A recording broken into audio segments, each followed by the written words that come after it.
El mejor tratamiento es la prevención. Y después de la prevención viene el diagnóstico precoz.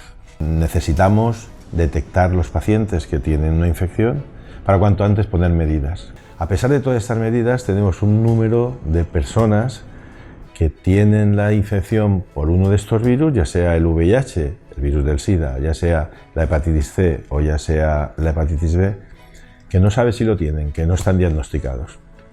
El proyecto que iniciamos, Crivalvir, Cribado Valencia Virus Focus, determinará e intensificará el cribado para proceder a la mayor determinación de personas que pueden estar infectadas por estos virus y que no lo conocen.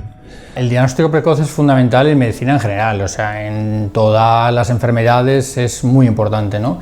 Además, en las enfermedades infecciosas es mucho más importante porque no solo depende de cada individuo, sino de, obviamente estamos hablando de enfermedades transmisibles y un paciente que tiene una infección puede infectar a una tercera persona, ¿no? Y por lo tanto cobra una mayor importancia. El proyecto Focus realmente es un proyecto que está muy instaurado en Estados Unidos y es la primera vez que se implanta en un hospital público europeo, ¿no? Por lo tanto es todo un privilegio para nosotros. La importancia de esta campaña es que queremos diagnosticar a aquellos pacientes que no conocen que tienen la enfermedad, ya que de esta manera evitaremos que llegue a la fase de cirrosis y puedan aparecer complicaciones.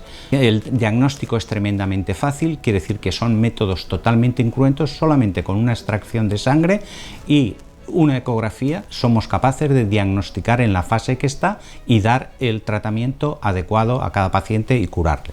Es muy importante que la población en general se le pueda diagnosticar de enfermedades que se les puede tratar. Si no lo diagnosticamos no lo podemos tratar. De hecho, la atención primaria es la puerta de entrada, o sea, es el primer, por así decir, es la primera llamada a la que acude el usuario cuando se encuentra mal.